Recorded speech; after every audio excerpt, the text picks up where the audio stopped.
오늘 우리 잠언의 말씀을 한번 살펴보고 있습니다. 킹덤 스토리가 쭉 진행되고 있습니다. 킹덤 스토리 안에 잠언은 우리에게 뭐를 이야기할까요? 오늘 설교 제목은 그렇게 킹덤 스토리의 제목을 그대로 올렸습니다. 가난한 자를 불쌍히 여기는 나라. 킹덤 스토리, 하나님의 나라는 가난한 자를 불쌍히 여기는 나라라고 우리에게 알려주고 있습니다. 잠언에서 이 이야기를 우리에게 들려주죠. 잠언은 하나님 나라 백성에게 지혜를 공급해 줍니다. 지혜의 중요함에 대해서 이야기해 주고 지혜에 대해서 알려주는 게 잠언의 이야기입니다. 지혜는 하나님의 나라 백성의 삶을 윤택하게 하죠. 복되게 만들어 갑니다. 지혜의 근본은 뭐죠? 하나님을 여호와를 경외하는 것이다 라고 잠언에서 그렇게 이야기합니다. 하나님을 경외하는 것, 여호와를 경외하는 것이 지혜의 근본이다 라고 이야기합니다. 그러면서 오늘 우리 설교 제목처럼 가난한 자를 불쌍히 여기는 하나님의 나라, 가난한 자에 대한 이야기를 오늘 우리에게 들려줍니다. 지혜, 하나님의 백성에 지혜를 주는데 가난한 백성들 어떻게 할 거냐, 이건 여러분 사실 우리의 재물과 관련되어져 있는 겁니다.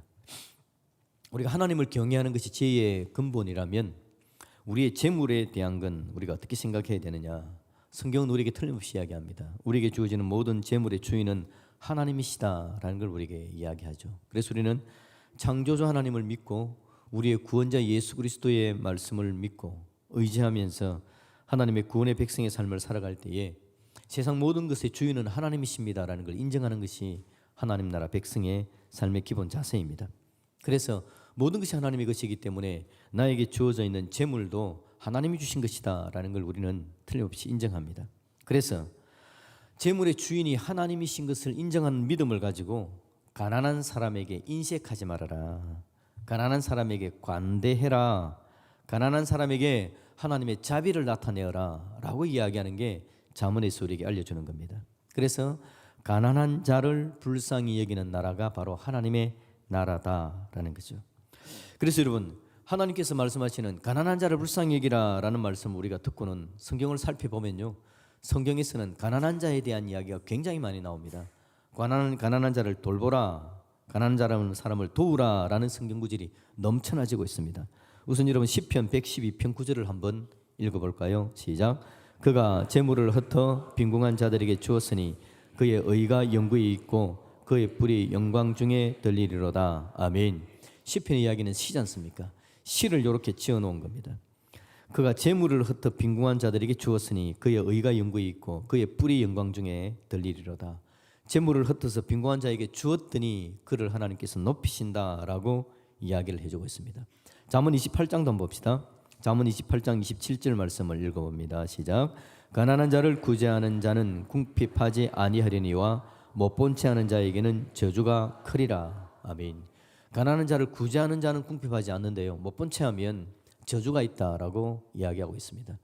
여러분, 이 성경 말씀 읽으니까 옆에 갑자기 누군가가 생각나지 않습니까? 내가 이 저주를 받으면 어떻게 하나? 여러분, 가난한 자를 구제해라, 성경 기본적으로 그렇게 이야기해 주면서 안 하면 하나님께서 싫어하신다, 그 말을 우리에게 들려주고 있습니다. 잠언 22장 9절에도 같이 한번 읽어봅니다. 선한 눈을 가진 자는 복을 받으리니 이는 양식을 가난한 자에게 주민이라. 아멘. 선한 눈을 가진 자는 뭐 하는 사람이냐? 양식을 가난한 사람에게 주는 사람이 선한 눈을 가진 자이고 그에게 하나님께서 복을 준다라고 말을 하고 있습니다. 하나님은 우리가 선한 눈을 가지기를 원합니다. 그리고는 선한 눈으로 가난한 자가 누가 있는지를 살펴보면서 가난한 자에게 나눠주는 삶을 살기를 원하시는 것이 바로 하나님의 마음이다라고 이야기하죠. 여러분, 쭉 살펴보시면 하나님은 가난한 자에게 대해서 관심이 많다라는 것을 우리는 알 수 있습니다. 우리 하나님은 인생이 우리가 가난한 것을 안타까워하십니다. 하나님은 우리가 잘 살기를 원합니다.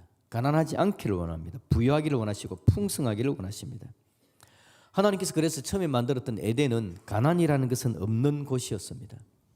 은혜가 있었고 풍성함이 있었고 하나님의 도우심이 가득했던 곳입니다. 에덴은 가난함이 없었습니다. 그런데 우리가 알듯이 인생이 죄를 지어 하나님을 떠납니다. 그러자 그때부터 가난함이 생깁니다.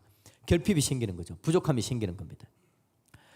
인생은 그 이후에 하나님을 떠난 그 이후에 인생은 이제는 무엇으로서 이 땅에 있는 그 무엇으로서도 채울 수 없는 것이 바로 인생입니다. 왜냐하니까 에덴 동산에서 하나님 곁에 있었지 않습니까? 하나님으로 채워지는 인생을 살았지 않습니까?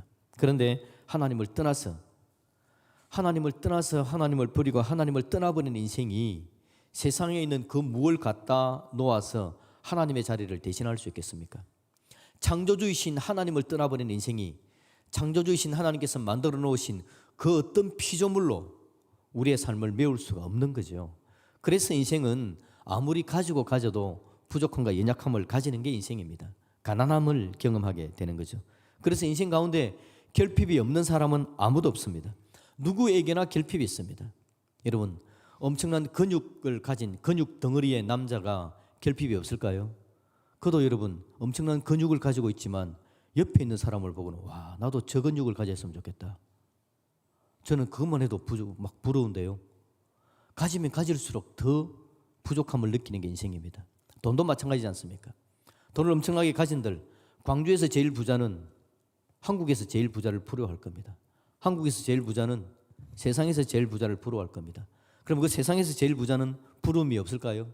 그는 인생 가운데 또 다른 결핍이 있어서 가난함을 느끼면서 살고 있을 것이 틀림없습니다. 인생은 다 결핍합니다. 그래서 여러분, 하나님께서 가난한 자를 불쌍히 여긴다라는 이야기는 어떤 특정한 사람들을 이야기하는 건 사실은 아닙니다. 모든 인생에 대해 다 해당되어지는 이야기입니다. 저도 가난한 자이고 여러분도 가난한 자입니다. 그래서 하나님이 가난한 자를 아끼신다라는 이야기는 오히려 우리에게 복된 이야기고 우리에게 축복이 되는 이야기입니다. 하나님은요, 하나님의 백성들이 이 가난한 사람들에 대해서 관심을 가지기를 원합니다. 그래서 구약 성경을 쭉 읽어보면 하나님께서 가난한 사람을 도우라라는 이야기를 방금 우리가 몇 구절을 살펴봤지만 하나님께서 원하시는 큰 하나님의 마음, 하나님의 대의는 가난한 사람들에게 있었습니다. 그래서 하나님께서 아브라함을 통해서 이스라엘 백성들을 선택하지 않습니까? 하나님의 백성된, 하나님의 선민된 이스라엘, 그들에게 하나님께서 원하는 건 뭐냐니까 너희들 옆에 있는 가난한 사람들에 대해서 좀 관심을 가져라 라는 것이 하나님의 마음이었습니다. 가난한 자, 고아, 과부를 선대하라 라는 거죠. 이사야 10장 2절 말씀을 우리 같이 한번 읽어봅시다. 이사야 10장 2절 말씀입니다. 시작. 가난한 자를 불공평하게 판결하여 가난한 내 백성의 권리를 박탈하며 과부에게 토색하고 고아의 것을 약탈하는 자는 화 있을진저. 아멘. 하나님께서 화 있을진저라고 이야기하면서 하나님의 진노를 바라는 자, 하나님의 진노의 대상이 되는 자가 누군지를 알려주는 겁니다. 바로 그 자는 가난한 자를 불공평하게 판결하여서 가난한 백성의 권리를 박탈하며 과부를 토색하고 고아의 것을 약탈하는 자가 화 있을 것이다. 하나님께서 그렇게 이야기합니다. 하나님은 이스라엘 백성들에게, 선민들에게 이야기합니다. 제발 너희들 주위를 좀 돌아봐라. 돌아보면서 누가 가난한지를 좀 살펴라. 관심을 가지고 보면서 그들의 부족함이 뭔지를 좀 살펴보고 그걸 메워주는 삶을 좀 살아내라 라고 이야기를 합니다. 근데 하나님께서 주구장창 이야기를 계속함에도 불구하고 여러분, 남유다가 멸망하지 않습니까? 북이스라엘이 멸망하고 남유다가 멸망하는데 그 멸망할 시기에 하나님께서 선지자들을 통해서 계속 책망했던 장면이 바로 그겁니다. 제일 우선은 우상 숭배겠지만 이어서 하나님은 하나님의 정의, 하나님의 공의가 흐르는 사회가 되어지기를 원하면서 하나님은 가난한 자들에게 부자들의 재물이 흘러가 그들 곁에 하나님의 나라, 하나님의 선민들이 부족하지 않게, 가난하지 않게 살아내기를 원하시는데 사람들은 여러분 욕심이 가득합니다. 그 욕심이 가득해서 자기의 가진 것을 흘러보내줄 줄을 모르는 거죠. 부자는 더 부자가 되려고 합니다. 왜냐하니까 또 결핍함을 느끼기 때문에 그렇죠. 더 가지려고 노력합니다. 그러다 보니 하나님 보시기에 이 세상이 영 엉터리가 되는 겁니다. 부자는 욕심으로 가득 차 있어서 자기의 가난함을 드러내고 있고 가난한 자는 절대적인 가난함 속에서 굶주리고 있는 모습을 보면서 하나님이 슬퍼하시는 겁니다. 그래서 하나님의 명령을 듣지 않는 그들을 하나님께서 한번 재정비하면서 바벨론의 포로로 잡혀가서 70년간의 그들의 삶을 한번 돌아보게 하시는 그 과정을 보여주는 거죠. 그래서 여러분, 남유다가 멸망할 때 중요한 이유가 되는 게 하나님의 진노의 이유가 되어지는 게 바로 가난한 자, 고아, 과부를 돌보지 않는 것이 멸망의 이유가 되었다. 이런 그걸 우리가 기억할 수 있어야 되는 거죠. 하나님은 가난한 자에 대해서 관심을 가지고 계십니다. 가난한 자가 누구라고요? 저와 여러분들이 다 가난한 자인 줄로 믿습니다. 하나님이 가난한 자를 관심을 가진다고 이야기할 때 우리 모두가 다 하나님께 감사할 수 있기를 주님의 이름으로 축복드립니다. 가난한 자가 아닌 분들이 몇 분 계신 것 같습니다.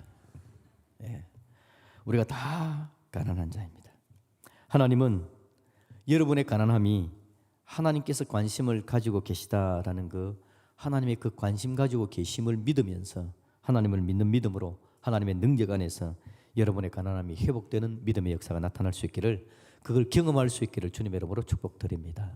우리 하나님은 틀림없이 우리의 가난을 회복시켜 주기를 원하시는 분이죠. 자, 그런데 여러분, 하나님은 우리가 가난이 이제 회복되기를 원하시는데 어떤 방법을 쓴다고요? 계속해서 살폈습니다. 다시 한번 봅시다. 잠언 11장 24절 25절 오늘 본문의 이야기 다시 한번 읽어 보겠습니다. 시작. 흩어 구제하여도 더욱 부하게 되는 일이 있나니 과도히 아껴도 가난하게 될 뿐이니라. 구제를 좋아하는 자는 충풍조가 이어질 것이요 남을 윤택하게 하는 자는 자기도 윤택하여 지리라. 아멘. 하나님은 우리의 가난이 회복되는 방법, 서로 구제함으로입니다. 남을 윤택하게 하는 자는 자기도 윤택해진다. 구제를 좋아하는 자는 풍족하게 된다. 서로 구제하고 가난한 사람을 도우는 가운데 우리의 가난함이 메워지기를 바라는 게 바로 하나님의 마음입니다. 19장 17절에서는 하나님께서 뭐라고 이야기합니까? 같이 읽어볼까요? 가난한 자를 불쌍히 여기는 것은 여호와께 구워드리는 것이니 그의 선행을 그에게 갚아주시리라. 아멘. 하나님께 구워드린답니다. 여러분, 하나님께 채권자가 되는 방법, 하나님께 채권자가 되는 방법, 바로 옆에 있는 가난한 사람을 도와주면요, 그 사람에게 도와주면 그게 바로 하나님께 구워드리는 게 돼가지고 내가 하나님께 구워드린 채권자가 된다. 하나님이 채무자가 된다. 그래서 하나님께서 갚아주신다. 얼마나 잘 갚아주실까요? 우리 하나님께서 그 이야기를 우리에게 들려주고 있는 겁니다. 지금 이 잠언의 이야기를 쭉 살펴보시면 하나님의 마음이 간절하게 들어져 있는데 하나님은 우리를 활용하시고 쓰기를 원하시는 하나님의 마음이 여기에 가득합니다. 우리 하나님은 우리가 각자 서로 살아가는 가운데 서로에 대해서 좀 관심을 가지면서 부족함이 뭐가 있을까? 가난함이 뭐가 있을까? 그래서 그걸 메워주기를 원하는 마음으로 서로를 돌아보라라고 이야기를 하는 거죠. 하나님이 교회 공동체를 만들어 놓은 이유도 바로 그겁니다. 그래서 우리 가운데 서로 메우면서 하나님 은혜를 누리면서, 그리고는 절대적으로 가난한 자가 어디에 있는지를 살피고 우리의 재물이 그쪽 방향으로 흘러갈 수 있도록 그런 삶을 좀 살아라. 주님께서는 그렇게 우리에게 이야기하는 거죠. 여러분, 가난한 우리를 하나님께서 복되게 해주기를 원하시면서 오늘 명령하는 게 절대적인 가난, 물질적인 가난함을 경험하고 있는 사람들을 좀 잘 도와줘봐라, 그렇게 이야기를 한다라는 겁니다. 그런데 사실 여러분, 사람들이 물질을 흘러보내는 것 정말 힘들고 어려운 일입니다. 사람들이 더욱더 많이 가지기를 바라는 게 바로 물질이죠. 인생 가운데 돈 그러면 인생의 모든 것이 그냥 문제가 정리되어 버리고요, 인생의 또 모든 문제는 돈으로 말미암아 생기는 걸 우리가 경험하게 되는 겁니다. 그래서 사람들은 물질을 흘러보내주기를 원하는 마음이 별로 없습니다. 강력하게 그걸 붙들고 싶습니다. 절대 흘러보내고 싶은 마음이 없죠. 우리 하나님은 그런 우리들에게 은혜를 주셔가지고 우리를 통해서 물질이 흘러가기를 원하시는 겁니다. 하나님께서 우리에게 우리의 물질이 흘러가는 방법을 알려주시는 게 뭐냐니까 하나님을 다시 한번 살펴보라라고 이야기를 합니다. 이 잠언서에서, 성경 말씀에서 우리의 물질을 흘러보낼 수 있는 방법을 알려주는데요, 그건 하나밖에 없습니다. 뭐냐니까 하나님이 인생의 주인이다라는 걸 고백하는 겁니다. 하나님이 물질의 주인이라는 걸 정확하게 인정하는 겁니다. 하나님의 물질이 주인이신 것을 인정하면서 하나님께서 원하는 방법대로 내 삶을 살아가는 겁니다. 그래서 주인이신 하나님께서 나의 물질이 어떻게 쓰임받기를 원하시는지를 한번 돌아보는 거죠. 여러분, 우리가 11조를 바칠 때 11조는 내 물질의 주인이 하나님입니다라는 걸 인정하는 거다라고 말씀을 드렸습니다. 그러고 나서 여러분, 11조를 하고 나서 나머지 돈은 그럼 어떻게 써야 될까요? 나머지 돈은 그냥 우리가 흥청망청 써도 될까요? 나머지 돈을 사용하는 방법도 물질의 주인이신 하나님께서 기뻐하는 방향으로 쓰는 겁니다. 우선은 저와 여러분들이 먹고 사는 거 하나님께서 기뻐하시죠. 내가 가난하지 않기를 원하십니다. 그래서 내가 의식주를 갖추면서 살아갈 수 있도록 하나님께서는 원하시죠. 그래서 내가 하나님께서 나에게 주신 물질을 가지고 나의 의와 식주를 해결해 가는 겁니다. 내 자녀를 키우는 겁니다. 내 자녀를 공부시킵니다. 하나님께서 기뻐하십니다. 그래서 그걸 마음껏 쓸 수 있어야 됩니다. 그런데 하나님은 우리가 과하게, 과도하게 사치를 하거나 우리의 삶 가운데 하나님께서 원치 않는 방법으로 물질을 활용하는 것, 도박을 한다거나 술에 임박힌다거나 마약을 한다거나 하나님은 결코 원치 않는 겁니다. 우리 하나님께서 기뻐하는 방향으로 우리 물질을 사용해야 되는 거죠. 그 중에 하나가 바로 가난한 자에게 우리의 물질을 흘러보내는 것입니다. 물질의 주인이 하나님이시기 때문에 여러분, 하나님이 그신 것을 인정하면 이 모든 것들을 우리는 감당해낼 수 있습니다. 그런데 물질의 주인이 하나님인 것을 모르면, 그 믿음이 없으면 이 일들을 감당을 못하죠. 혹시 여러분 믿음 없는 사람들 가운데 구제를 열심히 하는 사람들을 보셨죠? 그런 사람들이 있습니다. 교회를 안 나옴에도 불구하고 여러분 자기의 재산을 다 틀어서 다른 사람에게 도와주는 일들을 감당하는 사람들이 있습니다. 이게 하나님의 은혜인데요, 하나님은 하나님의 은혜를 자연적으로 흘러보내서 사람들이 자연스럽게 하나님의 은혜를 좀 알게 하는 겁니다. 사람들 가운데 있는 윤리, 도덕, 사람들 가운데 중요한 가치를 중요하게 생각하는 것들이 바로 그건 하나님의 은혜를, 하나님의 원리를 조금 깨닫게 되는 게 사람의 윤리와 사람의 도덕입니다.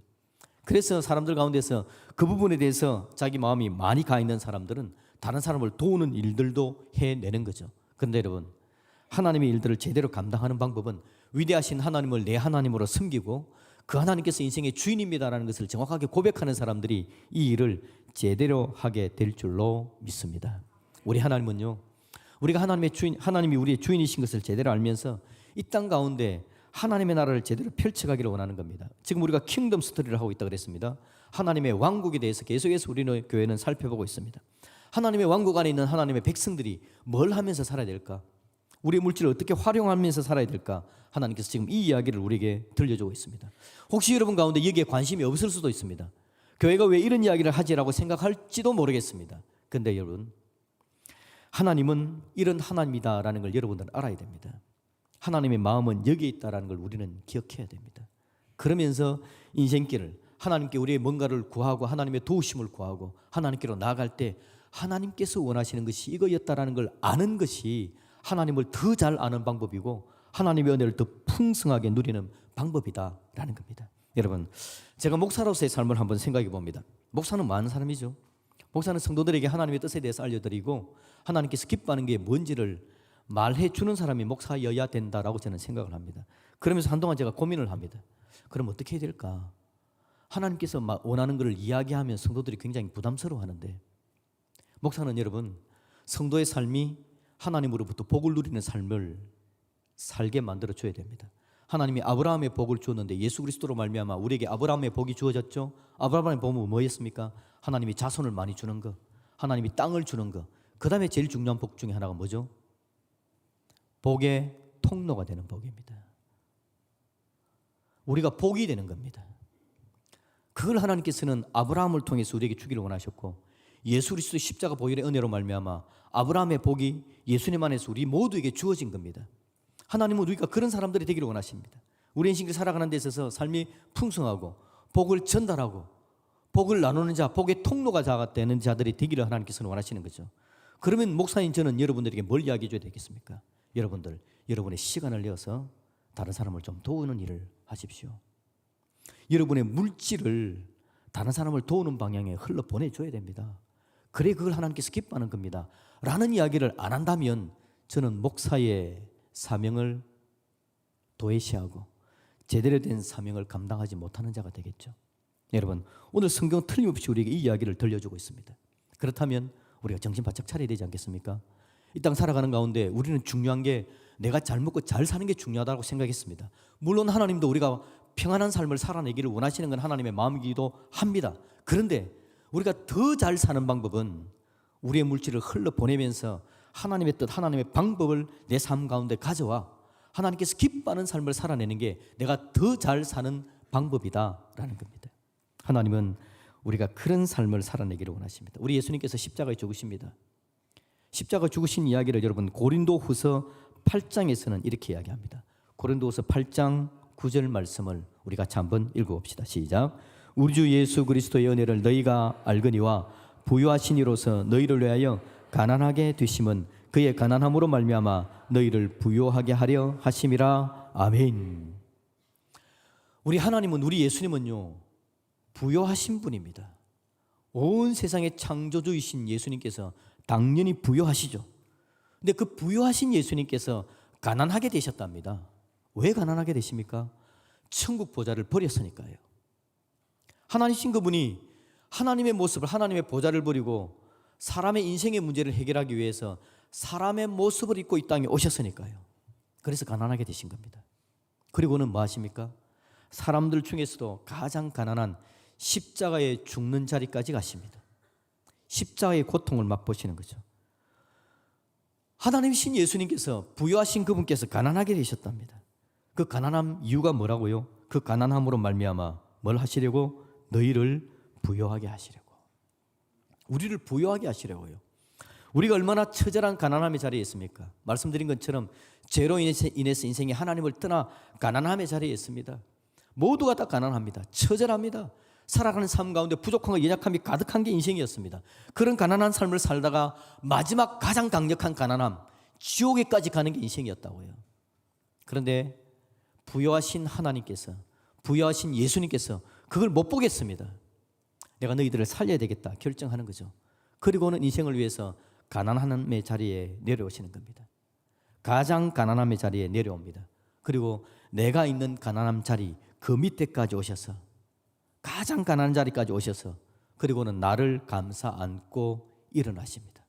가난했던 내가 다시 하나님의 은혜로 예수님과 함께 부요함의 자리로 나아가는 겁니다. 그게 바로 예수님의 십자가, 예수님의 부활의 의미가 바로 그것입니다. 부자이신 예수님께서 가난하게 되십니다. 우리를 부유하게 하시려고. 그 놀라운 은혜를 입은 사람들이 저와 여러분들입니다. 그러기에 그 예수님의 큰 사랑을 받았기에 오늘 주님께서 우리에게 말합니다. 너희들이 좀 주위에 있는 가난한 사람들을 도와라. 천국 백성이잖니. 그러니 이 땅에 살아있는 동안에 내가 너희들에게 준 거, 하나님 주인이신, 물질의 주인이신 하나님께서 너희들에게 준 거, 그걸 붙들고 가난한 사람들에게 흘러보내 균등하게 한번 만들어 보아라 라고 이야기를 합니다. 고린도후서 8장 14절 말씀입니다. 같이 읽어봅시다. 시작. 이제 너희의 넉넉한 것으로 그들의 부족한 것을 보충하면 후에 그들의 넉넉한 것으로 너희의 부족한 것을 보충하여 균등하게 하려 함이라. 아멘. 저와 여러분에게 이런 놀라운 은혜가 넘쳐나져서 살아가는 삶 가운데, 예 하나님, 제가 주님의 축복의 통로가 되어지고 나눠져 함께 하나님의 은혜와 능력을 누리겠습니다. 그 자리까지 나아가는 저와 여러분들이 되시기를 우리 주님의 이름으로 축복드립니다. 아멘.